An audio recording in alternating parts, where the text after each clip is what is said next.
प्रभु यीशु मसीह का धन्यवाद हो जिसने हमें जिंदा रख के ये दिन दिया ताकि हम उसके घर में आके उसके नाम की हमदोसना, उसके नाम की स्तुति करें। आइए हम प्रभु की हुजूरी में आज का वचन सुनेंगे। वचन का जो विषय है वो बहुत महत्व रखता है हमारे लिए। वचन का विषय है एक विश्वासी जो होता है अच्छी लड़ाई लड़ने के लिए उसे बाइबल में से कुछ बातें स्मरण रखनी चाहिए, याद रखनी। अच्छी लड़ाई लड़नी है एक विश्वासी ने।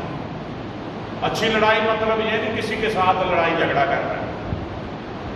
अच्छी लड़ाई ये नहीं कि किसी पड़ोसी के साथ दंगा करना है या अपने बहन भाइयों के साथ लड़ाई करना है, बल्कि जो जीवन परमेश्वर ने हमें दिया है, ये जिंदगी जो परमेश्वर ने हमें बख्शी है, ये शरीर लोगों के सामने दिखाई देता है, लेकिन इसमें बसी हुई आत्मा किसी को दिखाई नहीं देती।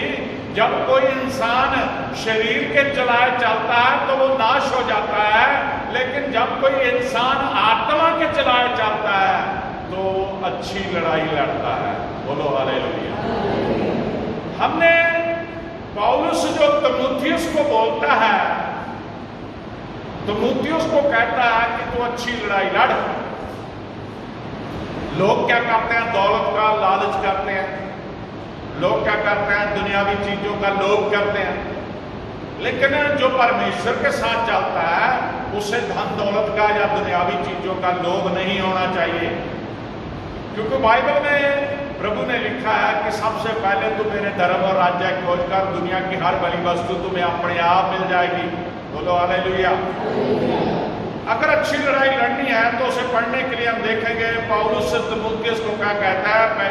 पहला तीमुथियुस 6 अध्याय, तीमुथियुस का पत्री उसका 6 अध्याय की 12 हम पढ़ेंगे। विश्वास की अच्छी कुश्ती लड़। हाँ, यहाँ पौलुस क्या कहता है तीमुथियुस को? विश्वास की अच्छी कुश्ती लड़ और उस अनंत जीवन को धर ले। उस अनंत जीवन को धर ले। हालेलुया। जिसके लिए तू बुलाया गया। जिसके लिए तू बुलाया गया है। हमें परमेश्वर ने किसी कार्य के लिए बुलाया इस जगत में। हमें कि परमेश्वर ने अपनी हजूरी में लेकर आया, कोई काम है उसका, इसलिए उसने पहले से हमें चुना हुआ है। और गवाहों के सामने अच्छा अंगीकार किया गया था। बहुतों से गवाहों के सामने अच्छा अंगीकार किया था। बोलो हालेलुया। तीमुथियुस को पौलुस ये शिक्षा देता है, कहता है वचन के जरिए कि तू ध्यान रख, जिस कार्य के लिए तुझे बुलाया गया है वो कार्य की तरफ लगा रहे। विश्वास की जो अच्छी कुश्ती है वो लड़।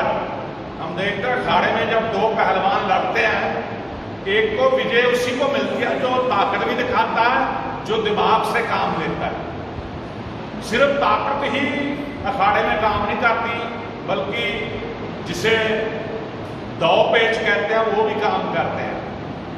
आपको परमेश्वर ने जन्म दे दिया, चाहे आप सिख परिवार में पैदा हुए, चाहे मुस्लिम परिवार में पैदा हुए, चाहे हिंदू परिवार में पैदा हुए, चाहे क्रिश्चियन परिवार में पैदा हुए, लेकिन परमेश्वर ने आपको चुन लिया है। कई लोग ये सोचते हैं हम चर्च आ गए, मैं तो सिख परिवार से हूं, मैं हिंदू से हूं, मैं मुस्लिम परिवार से हूं, लेकिन ये चर्च क्रिश्चियनों का नहीं है, मसीहों का नहीं है, सभी का है। जो यहां तक पहुंच गया, समझ लो परमेश्वर ने जब उसने पैदा होना था पहले ही परमेश्वर ने उस पर निगाह रखी थी, उसे अपनी हजूरी में लेके आना था। बोलो हालेलुया। कितने लोगों को समझ आ रही मेरी बात? परमेश्वर पहले से चुन लेता, चाहे वो हिंदू है, मुस्लिम है, सिख है, कोई भी ईसाई है, परमेश्वर उसे बुला लेता है, कारण कोई भी बन जाए। कहता जो कुश्ती तूने लड़नी है, अच्छी कुश्ती तूने लड़नी है, उससे लड़ और उस अनंत जीवन को धर ले। अनंत जीवन किसके पास है? यीशु मसीह के पास है। उस अनंत जीवन को धर ले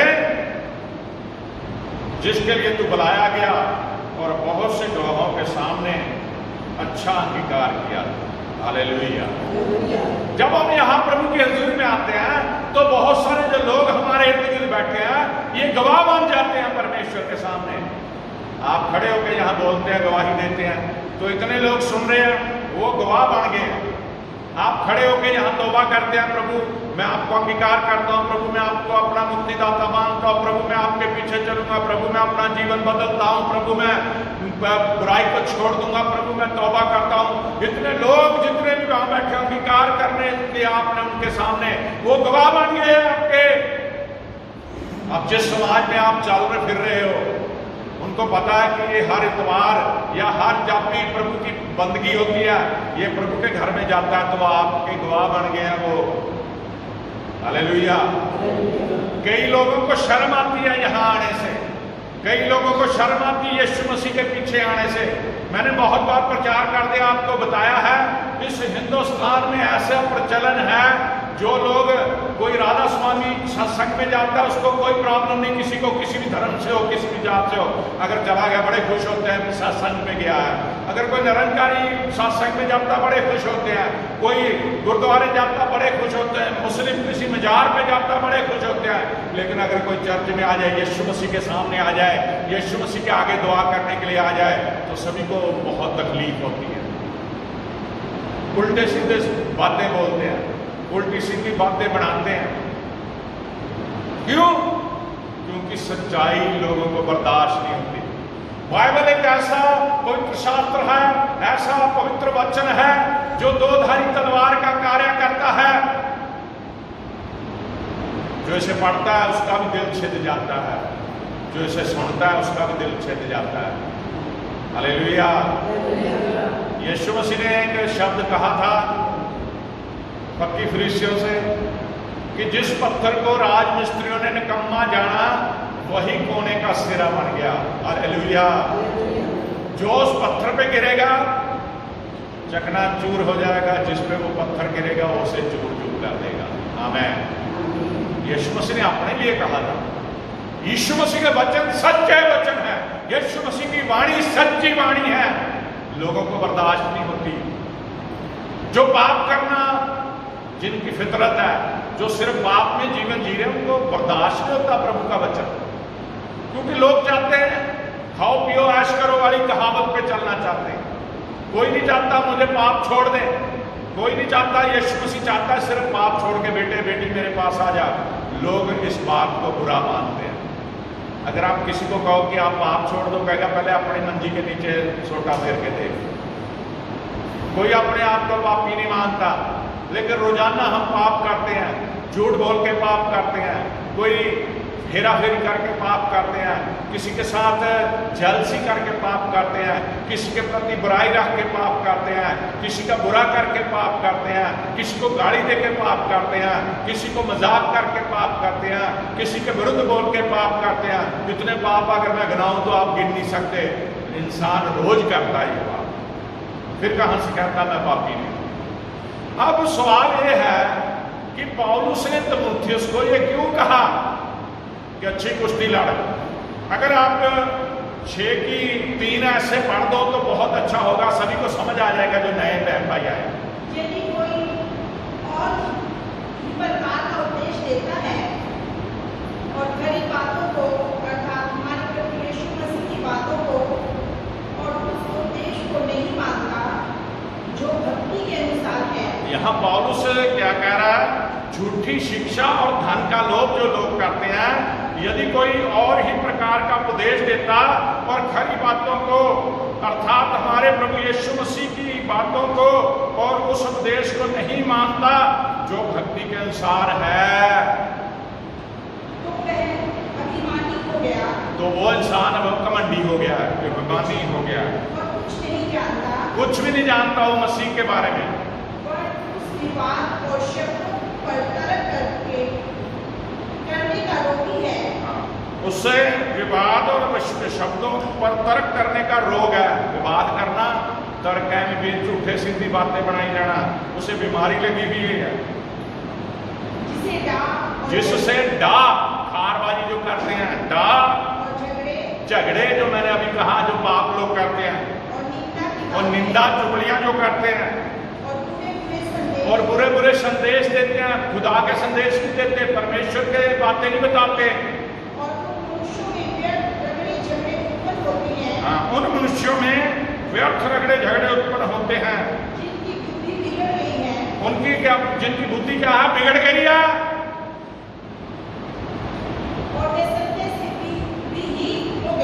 वो सत्या से विहीन हो गए, खाली हो गए सत्या से। बहुत सारे लोग ये समझते जो भक्ति है ना, भक्ति के बारे में जानते ना, हम यहाँ बैठे हम भक्ति करने के लिए हैं परमेश्वर की। जो भक्ति को सिर्फ कमाई का द्वार साधन मानते हैं, आगे भक्ति बड़ी कमाई है, क्योंकि ना हम जगत में कुछ लाए हैं। वो लोग क्या करते हैं, भक्ति को कमाई का, कई लोग भक्ति को कमाई का साधन बना लेते हैं। आज ऐसे झूठे उपदेशक खड़े हो गए हैं, आज ऐसे झूठे भविष्यवक्ता खड़े हो गए हैं जो सिर्फ कमाई कर रहे हैं यीशु मसीह के नाम से, अपनी दुकान चला रहे हैं यीशु मसीह के नाम से, लोगों को असली खरी शिक्षा नहीं दे रहे, लोगों को अच्छी शिक्षा नहीं दे रहे, वो सिर्फ अपना पेट भरने के लिए, सिर्फ अपना घर चलाने के लिए, सिर्फ अपने काम करने के लिए झूठी शिक्षा लोगों को दे रहे हैं। उन्होंने शिक्षा को, खरी शिक्षा को कमाई का साधन बना लिया है। लेकिन जो कुछ तेरे पास था उस पर संतोष कर। हाँ जी, ना इस जगत में हम कुछ लाए हैं, ना ले जा सकते हैं।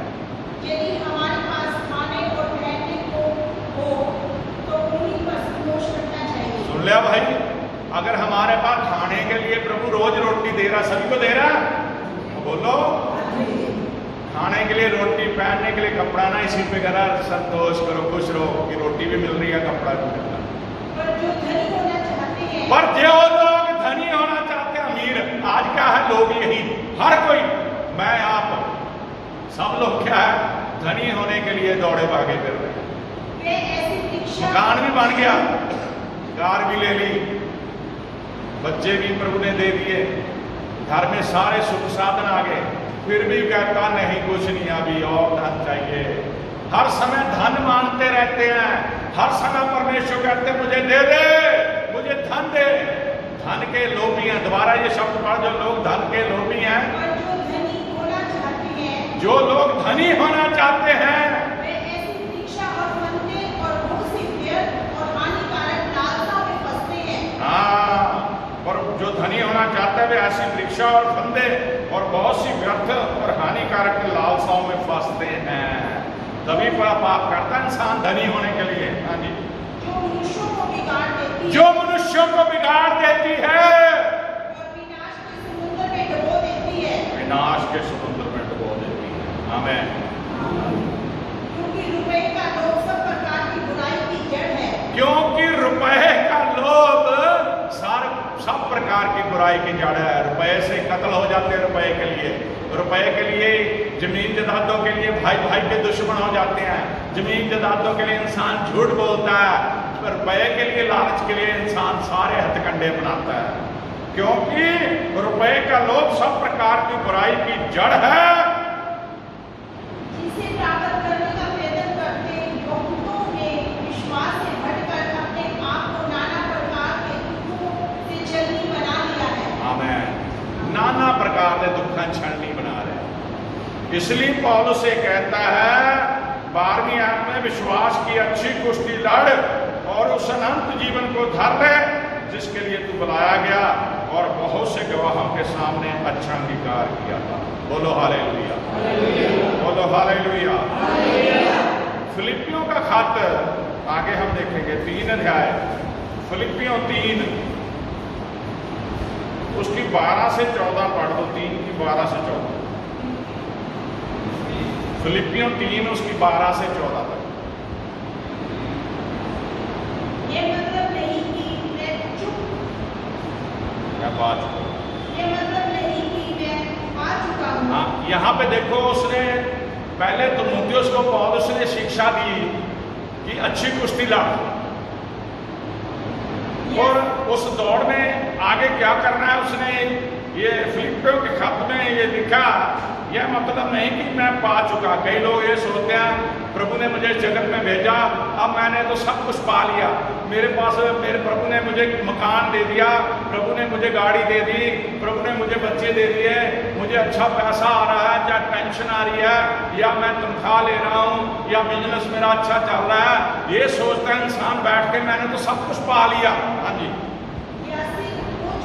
या कई लोग ये कहते हैं अब तो मैं सिद्ध हो गया। कई लोगों के मन में बहम है, मैंने बाइबल पढ़ पढ़ के याद कर ली, अब तो मैं सिद्ध हो चुका हूँ, मुझे आंखें बंद करके जो मर्जी पूछ लो, मैं तो प्रभु के साथ बड़ा चलता हूँ। कई लोग घमंड करने लग जाते हैं। हाँ जी। लेकिन प्रभु क्या कहता है, प्रभु का वचन है, पर उस पदार्थ को पकड़ने के लिए दौड़ा चला जाता हूँ जिसके लिए मसीह यीशु ने मुझे पकड़ा था। बोलो हालेलुया। यीशु मसीह ने आपको किस लिए अपनी हजूरी में लेके आया कि आप और लोगों को बताओ भाई वहां आओ शांति मिलती है, आप और लोगों को बताओ यीशु मसीह के पास आके चंगाई मिलती है, आप और लोगों को बताओ कि वहां मन की मुराद पूरी होती है, आप और लोगों को बताओ कि यीशु मसीह के पास जाके सब कुछ प्राप्त होता है। इसलिए बुलाया आपको प्रभु ने। कई लोग ये सोचते हैं कि बस ठीक है, मैं चंगा हो गया, दूसरे को मैं ना बताऊं।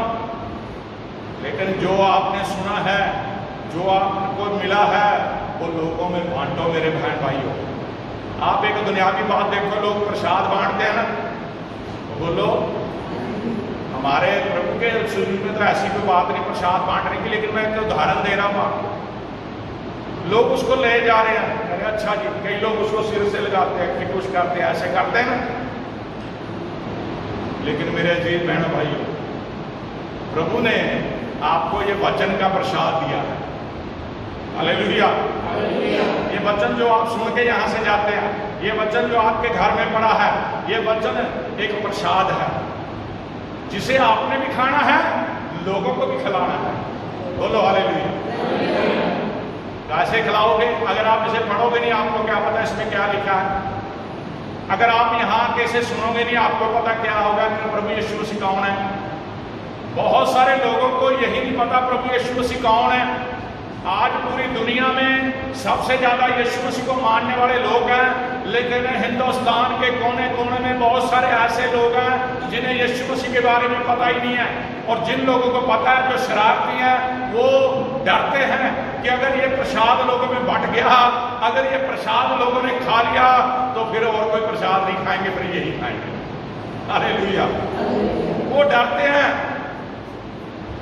और मसीहों को मारते हैं, प्रचार करने वाले को मार कुटाई करते हैं, प्रचार करने वाले को बुरा करते हैं।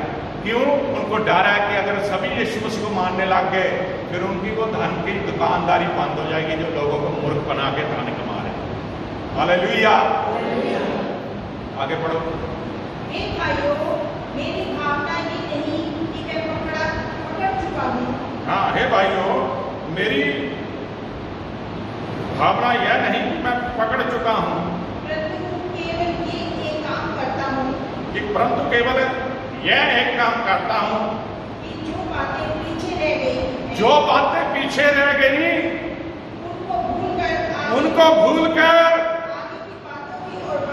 आगे की बातों की ओर बढ़ता जाओ। जो बातें बीत गई उनको भूल जाओ, आगे की तरफ बढ़ो। जब कोई इंसान तौबा करता है मेरे अजीज बहन भाइयों, तो जो पुराना उसका जीवन है वो खत्म हो जाता है। जो उसने पाप किया, जो उसने अपराध किए, जो उसने बुरे काम किए, यीशु मसीह के पास तौबा करने से वो खत्म हो जाते हैं। जिस दिन वो कहता है प्रभु यीशु मैं पापी हूँ, मैं अपने पापों से का अंगीकार करता हूँ, मैं आपके सामने उन्हें छोड़ता हूँ, तो पुरानी बातें भी खत्म हो जाती हैं। फिर आगे नई जिंदगी शुरू हो जाती है, वो नई सृष्टि बन जाता है, यीशु मसीह से नया बना देता है। हाँ जी। निशाने की ओर दौड़ा चला जाता हूं। अब पौलुस ये कहता है कि मैं क्या करता हूँ, निशाने की तरफ दौड़ा चला जाता हूँ, ताकि मैं इनाम पाऊं जिसके लिए परमेश्वर ने मुझे मसीह यीशु के ऊपर बुलाया है। ताकि मैं वो इनाम पाऊं जिसके लिए यीशु मसीह ने मुझे परमेश्वर में बुलाया है। परमेश्वर ने जिसमें यीशु मसीह के लिए मुझे बुलाया है। हालेलुया।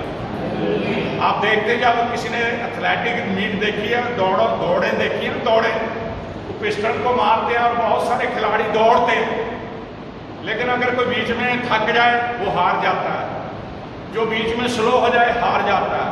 लेकिन जो अपनी जान लड़ा के दौड़ता है और उसका ध्यान सिर्फ टारगेट की तरफ होता है कि मैंने इनाम पाना है, मैंने गोल्ड मेडल पाना है, तो वो उस वहां तक पहुंच जाता है, वो जीत जाता है।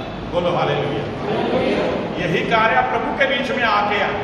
पौलुस कहता वो दौड़ जिसमें मैंने दौड़ना है उसमें दौड़ा चला जा, उस निशाने को पा दे जिसे पाने के बाद तुझे इनाम देगा। वो कौन इनाम देगा?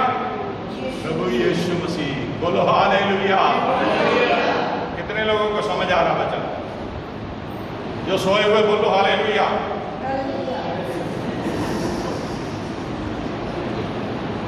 बीच में सो भी जाते हैं। मत्ती रसूल की इंजील उसका 6 अध्याय, मत्ती रसूल 6:20 पढ़ो। क्योंकि जहाँ तेरा धन है वहाँ तेरा मन भी लगा रहेगा। ठीक है।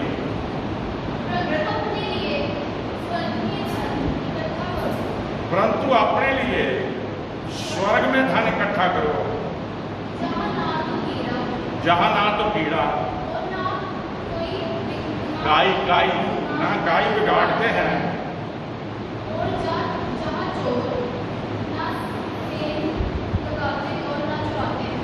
जहाँ चोर सेंध लगाते ना चुराते हैं, क्योंकि जहाँ तुम्हारा धन है वहाँ तुम्हारा मन भी लगा रहे। अब जो लोग जैसे तीमुथियुस को शिक्षा दी कि जो झूठे उपदेशक है, धन के लोभी हैं, वो सिर्फ धन की लालसा में पाप करे जा रहे हैं, बुराई करे जा रहे हैं। यहाँ पे पौलुस ये कहता है, पर प्रभु यीशु मसीह ये कहते हैं, प्रभु यीशु मसीह ने बोला है परंतु अपने लिए स्वर्ग में धन इकट्ठा कर। धरती पे आप बैंक भर लो, घर में अपने लॉकर भर लो, जेब में आपके जितना मर्जी पैसा हो, प्रभु कहता वो अगर आप उसकी हिफाजत नहीं करोगे उसे कीड़ा भी खा सकता, काई भी ला खा सकता, चोर सेंध जाता है, चोरी भी हो जाता है। लेकिन स्वर्ग के ऊपर अपने लिए धन इकट्ठा करो जहां ना काई लगती है, ना कीड़ा काई बिगाड़ सकती है, ना चोर सेंध लगा सकता है, क्योंकि जहां तुम्हारा धन है वहां तुम्हारा मन भी लगा रहेगा। अगर आपकी लालसा यीशु मसीह के लिए है, अगर आप सिर्फ यीशु मसीह के लिए जी रहे हैं, अगर आपका ध्यान सिर्फ यीशु मसीह के ऊपर है, अगर आपने यीशु मसीह को पहला स्थान अपने जीवन में दिया हुआ है, अगर आप यीशु मसीह की तरफ देखते हैं, तो आपको दुनियावी धन से प्यार ही नहीं होगा। और जब आप दुनियावी धन से प्यार नहीं करेंगे, वो यीशु मसीह आपको अपने आप आपकी जरूरत को इंसाफ देगा। हालेलुया। मेरी गवाही है, मेरे जीवन में प्रभु ने करा। 2008 की बात है, मैंने अपनी बेटी को पहले सोचा था डॉक्टर बनाना, लेकिन पैसा नहीं था हमारे पास। प्रभु के दास सब कुछ प्रभु के देता उन्हें, लेकिन कई बार पैसे की तंगी बहुत आ जाती है। तो मैंने बहुत सारे अपने बहन भाइयों से कहा कि मेरी बेटी को उसे BSc नर्सिंग में एडमिशन मिल गई, 1 लाख से ऊपर उसकी फीस थी, जो खर्चे वगैरह डाल के। तो हमने ये कहा कि हमारी कोई मदद करो, लेकिन जो भी मेरे जानकार थे, दोस्त थे, मित्र थे, सभी ने जवाब दे दिया। हम दुआ करते रहे और दुआ में इतनी ताकत है, मेरा यीशु सुनता, उसे पता मेरे बेटे को क्या प्रॉब्लम है। हमारा बैंक से लोन हो गया और सारी परेशानी दूर होगी। बोलो हालेलुया। परमेश्वर निकासी साथ ही साथ करता है। अगर कोई परीक्षा में हम डाल जाते हैं तो निकासी साथ ही साथ करता है। उन दोस्तों ने, उन मित्रों ने, उन जानकारों ने जो पैसा दे सकते थे, मदद कर सकते थे, सभी ने ना कर दी। लेकिन मेरे यीशु मसीह ने, जो स्वर्ग में बैठा है, उसने देख लिया कि मेरे बेटे ने लोगों में प्रचार फैला के, मेरे बेटे ने लोगों में मेरा नाम फैला के, मेरे बेटे ने लोगों में मेरा प्रचार करके स्वर्ग के ऊपर धन इकट्ठा किया हुआ, अब इसे मैं दुनियावी धन दे दूं। उसने इंतजाम किया। हालेलुया। मेरे बेटे को पढ़ाने के लिए मेरे प्रभु ने इंतजाम किया। मेरे पास उस समय भी कोई पैसा नहीं था। आज मेरा बेटा MS ऑर्थो, हड्डियों का माहिर डॉक्टर बन चुका है। हालेलुया। ये कौन करता है? परमेश्वर। क्यों? क्योंकि हमारा विश्वास परमेश्वर। हमने अपना धन स्वर्ग पे इकट्ठा करना है। वो धन क्या है? परमेश्वर के लिए काम कीजिए, परमेश्वर के लिए जिए, परमेश्वर के लिए दौड़ भाग करिए। मैं परमेश्वर का काम करता हूं, मुझे बहुत खुशी है इस बात की। मैं बहुत सारी रूहों को जीतने के लिए लगा रहता हूं परमेश्वर के जुरी में। मेरे पास मेरी क्लिनिक पे भाई जगदार सिंह आए और हमने इन्हें सलाह दी कि आप प्रभु के घर में आइए, आपको चंगाई मिलेगी। ये रोजाना आ रहे हैं, हर हफ्ते आ रहे हैं। भाई वो जो नौजवान लड़का दर्शन हमारे पड़ोसी हैं, उन्हें हमने सलाह दी आप यहाँ आइए। ये यहाँ आए हैं। बहुत सारे ऐसे बहन भाई हैं जिनको मैं जानता हूँ, जिन्हें हमने बुलाया, वो यहाँ आए और आज बहुत सारे बहन भाइयों के कानों में मैं परमेश्वर के आवाज पहचानता हूँ, यही मेरा धन है। हालेलुया। मैं अपना धन स्वर्ग पे इकट्ठा कर रहा हूं मेरे बहनों भाइयों। जो कार्य आप यीशु के लिए करेंगे, जो काम आप यीशु के लिए करेंगे, वो धन के रूप में आपका स्वर्ग में इकट्ठा हो रहा है। किसी गरीब की मदद करनी, किसी अनाथ की मदद करनी, किसी बेवा की मदद करनी, किसी भूखे को खाना खिलाना, किसी नंगे को कपड़ा देना, हर तरह के वो कार्य कीजिए जो यीशु मसीह ने आपको करने के लिए दिए। आमीन, आमीन, आमीन। कुलुस्सियों का खत 3 अध्याय, कुलुस्सियों 3 उसकी पहली और 2 आयत पढ़िए।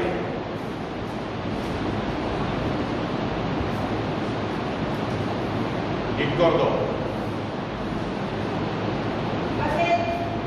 जब तुम मसीह के साथ जलाए गए, जब तुम मसीह के साथ जलाए गए, जिंदा किए गए, तो स्वर्गीय वस्तुओं की खोज में रहो। हमें किन वस्तुओं की खोज में रहना? स्वर्गीय वस्तुओं की खोज में रहो, जहाँ मसीह विद्यमान है, यहाँ मसीह विद्यमान है, और परमेश्वर की दाहिनी ओर बैठा है। यहाँ परमेश्वर की दाहिनी ओर बैठा है। स्वर्ग में कौन बैठा? हमारा पिता यीशु मसीह अपने पिता के दाहिनी ओर बैठा है। स्वर्गीय वस्तुओं की खोज में रहो, यीशु मसीह की खोज में रहो। हाँ जी। पृथ्वी पर की नहीं, परंतु स्वर्गीय वस्तुओं पर ध्यान लगाओ। आमीन। धरती की वस्तुओं पर ध्यान न लगाओ जो खत्म हो जाएंगी। मकान है, भूचाल आएगा, गिर जाएगा। गाड़ी है, खत्म हो जाएगी, एक दिन उसकी बुनियाद खत्म हो जाती गाड़ियों की। जो भी धरती की वस्तुएं खत्म हो जाएंगी, लेकिन जो कुछ आप यीशु मसीह के साथ चलेंगे, यीशु मसीह की खोज में रहेंगे, यीशु मसीह को पाएंगे, वो खत्म नहीं होगा। क्या आपके दिल में से यीशु मसीह का नाम कोई छीन सकता है? बताओ। आपके दिल में दिन रात, देखो मैं आपको बताता हूँ, मेरे दिल में कई बार मैं अकेला होता हूँ, बिल्कुल, चाहे मैं क्लिनिक में बैठा, चाहे सफर कर रहा हूँ। मेरे जो बच्चे ये भजन गाते हैं, मेरे अंदर से अपने आप अंदर को गा रहा होता है, वो है हॉली स्पिरिट। मैं मुंह से बोल नहीं रहा, लेकिन अंदर मेरी आत्मा में भजन चल रहे हैं, वो मेरा ध्यान है। कई बार लोग मुझे मिलते हैं तो कहते हैं आप अपने सामने से निकल गए, आपने हमें देखा ही नहीं। कई लोग आवाज भी लगाते, मुझे पता नहीं चलता, कई पास में से निकल जाते, मुझे नहीं पता चलता, क्योंकि मेरा ध्यान, जब मैं घर से निकलता हूँ मेरा प्रभु की तरफ ध्यान होता है, जब मैं कहीं जाता हूँ मेरा ध्यान प्रभु की तरफ होता है। मेरे अंदर से दुआ निकलती है, मेरे अंदर से प्रभु का नाम निकलता है, मैं अपने प्रभु के लिए हूँ।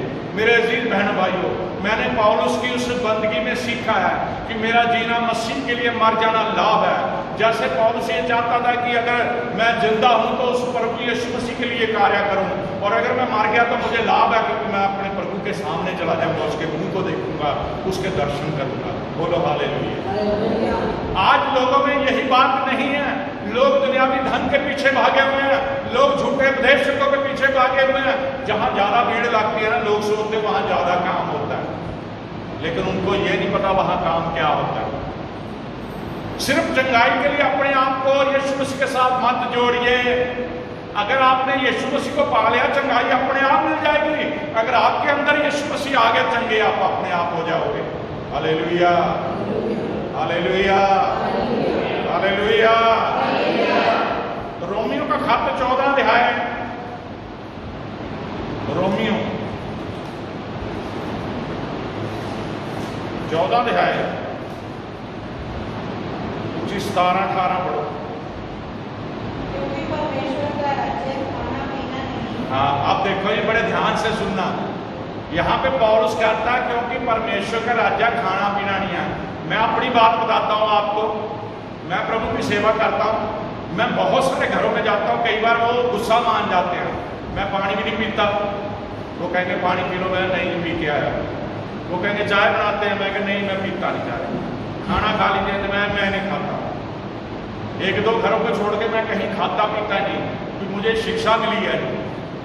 अगर मैं खाने पीने की तरफ ध्यान करूंगा तो मैं परमेश्वर का काम कैसे करूंगा।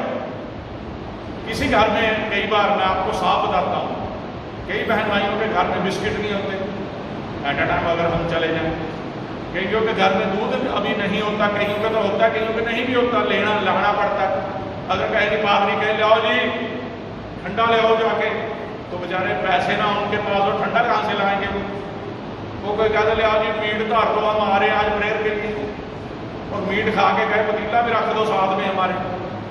ऐसे काम नहीं हम करते, क्योंकि मुझे ये शिक्षा वचन से मिली है। दोबारा पढ़िए जरा ऐसे फटाफट। परमेश्वर का राज्य खाना पीना नहीं। हाँ, क्योंकि परमेश्वर का राज्य खाना पीना नहीं है। अगर हम परमेश्वर की सेवा करते खाने पीने के लालच में ना करें। अगर आपको कहीं प्रेयर पे बुलाया जाता है, अगर आप कहीं प्रेयर पे जाते हो, खाने पीने के लालच में मत जाइए कि वहां तो लंगर लगेगा, वहां तो बहुत अच्छा अच्छा खाने को मिलेगा। अगर आप लालच में जाएंगे तो सिर्फ आप दुनियावी तौर पे खाने के लिए जा रहे हैं। आपके दिल में होना चाहिए वहां प्रभु का वचन मिलेगा। हालेलुया। वो वचन खा के फिर भूख नहीं लगती, वो वचन पी के फिर प्यास नहीं लगती, क्योंकि परमेश्वर का राज्य खाना पीना नहीं, परंतु धर्म मेल मिलाप और वह आनंद है। हालेलुया। जो पवित्र आत्मा से होता है वो आनंद है। हाँ जी। जो कोई इस रीति से मसीह की सेवा करता है, जो कोई इस रीति से मसीह की सेवा करता है वो परमेश्वर को भाता है, वो वही परमेश्वर को भाता है और मनुष्यों में ग्रहण योग्य ठहरता है। और मनुष्यों में ग्रहण योग्य ठहरता है। आमीन। जो खाने पीने के लिए, धन के लिए लालच में प्रभु की सेवा करते हैं ना, वो कुछ नहीं है। मैं ऐसे लोगों को जानता हूँ, कईयों ने देखा पादरियों को लोग शुक्रगुजारी दे देते हैं, 100 रुपया मिल जाता है, कई 500 भी दे देते हैं, कहते ला ये काम बढ़िया है, पादरियों बन जाओ, पैसे बड़े मिलते पादरियों। लेकिन उन मूर्खों को ये नहीं पता कि जहां तुम्हारा धन है वहां तुम्हारा मान मिला। पादरी पैसे के लिए नहीं किसी के घर जाते, पैसे के लिए नहीं किसी के लिए दुआ करते। वो जो इंसान वचन में लिखा हुआ जैसा तुम बीजोगे वैसा पाओगे। किसी ने 100 रुपया बीजा तो उसे 100 गुना मिलेगा, वचन में लिखा। किसी ने 500 बीजा उसे 500 100 गुना फिर मिलेगा। 500 का 100 गुना ला लो, 100 का 100 गुना ला लो। लेकिन वो उनकी अपनी इच्छा है। लेकिन अगर वो लोग सेवा सिर्फ खाने पीने को सेवा बना रहे हैं, सिर्फ ये देख के कि पादरी को पैसे मिलते हैं सेवा करने लग जाओ। सेवा करने का मतलब ये नहीं होता कि बाइबल पढ़ने आ गई और दुआ करने आ गई और आप पादरी बन गए। पादरी बनना कोई छोटी सी बात नहीं है। प्रभु की सेवकाई करना सबसे आसान तरीका लोगों को लगता है, लेकिन सबसे औखा काम है मेरे घर में।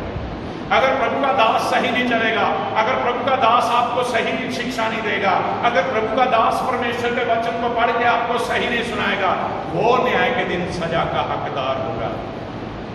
क्योंकि वचन में लिखा कि न्याय का दिन क्या है। न्याय से पहले का कुल्हाड़ा तो क्या है, गर्दन पे रखा हुआ कुल्हाड़ा। सबसे पहले उन्हीं का न्याय होगा जो ज्यादा बाड़े उपदेशक मत बनो। हालेलुया। जीवन भी चाहिए। अगर कोई मसीह का प्रचार करने के लिए चुना गया तो परमेश्वर चुनता उसे। मुझे बताया गया, मेरे माँ बाप ने कहा कि जब पैदा हुआ तो हमने इसी जगह पे ये कह दिया था कि हम प्रभु की सेवा के लिए दे देंगे। मैंने कहा मैंने तो कहा नहीं। मैं अपने मम्मी डैडी से बोलता था, मैंने तो नहीं कहा, लेकिन माँ बाप ने ये कह दिया। और परमेश्वर माँ की कोख में जब बच्चा होता है परमेश्वर उसे चुन लेता, जिसे सेवा की उसने चुनना। बोलो हालेलुया। साल बीतते रहे, मैं अपनी मस्ती में फिल्में भी देखता था, कई पाप भी मुझसे हुए, लेकिन बीड़ी सिगरेट शराब ना मैंने शुरू से पीना, आज पीता हूँ। प्रभु का धन्यवाद। गलतियां गुनाह बहुत हुए, लेकिन मेरे माँ बाप की इच्छा को परमेश्वर ने जान लिया और मुझे एक दिन यहीं पे सेवा करने के लिए, आज मैं यहाँ सेवा कर रहा हूँ। 1994 से पादरी का काम कर रहा हूँ। बोलो हालेलुया। आज पूरे विश्व में मेरी आवाज को प्रभु ने बचा दिया। अगर मैं प्रभु की सेवा करता हूँ तब वो मेरा साथ देता है। अगर मैं प्रभु की सेवा करता हूँ तब वो लोगों के दिल में रहम डालता है। अगर मैं प्रभु की सेवा करता हूँ तो मेरा प्रभु मेरे हर समय संग रहता है। इसलिए मेरी प्रार्थना सुनी जाती है, इसलिए मेरी प्रार्थना का जवाब देता है, इसलिए मेरी प्रार्थना का उत्तर मिलता है, इसलिए परमेश्वर के जुर्म में लोगों को चंगाई मिलती है, क्योंकि मुझे परमेश्वर ने चुना। Hallelujah, hallelujah. थक तो नहीं गए? जब थक गए तो बंद कर देते हैं भाई। यूहन्ना रसूल की इंजील उसका 16 अध्याय,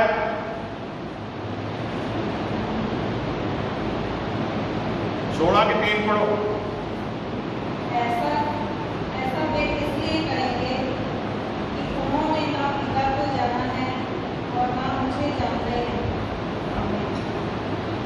जो लोग मसीह का काम करते हैं, लोग उनसे बैर करने लग जाते हैं। और अगर 16 की पहली आयत से पढ़ दो, सभी को समझ आएगा। ये बातें मैंने तुमसे इसलिए कही, ये बातें मैंने तुमसे इसलिए कही कि तुम ठोकर ना खाओ।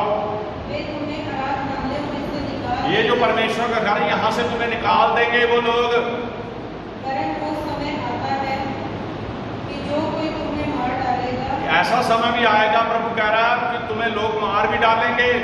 वो समझेगा कि मैं परमेश्वर की सेवा करता हूँ। जो तुम्हें मार डालेगा वो कहेगा मैं परमेश्वर की सेवा करता हूँ। अगर हम किसी को धमका के, किसी को बुरा भला कह के कहते हैं कि चर्च नहीं बढ़ना चाहिए, तो ये फिर हम क्या कर रहे हैं? परमेश्वर के विरोध में काम कर रहे हैं। परमेश्वर उसी को नाश करेगा जो ये कह रहा है कि तू चर्च नहीं आना चाहिए, किसी को ये कह रहा है।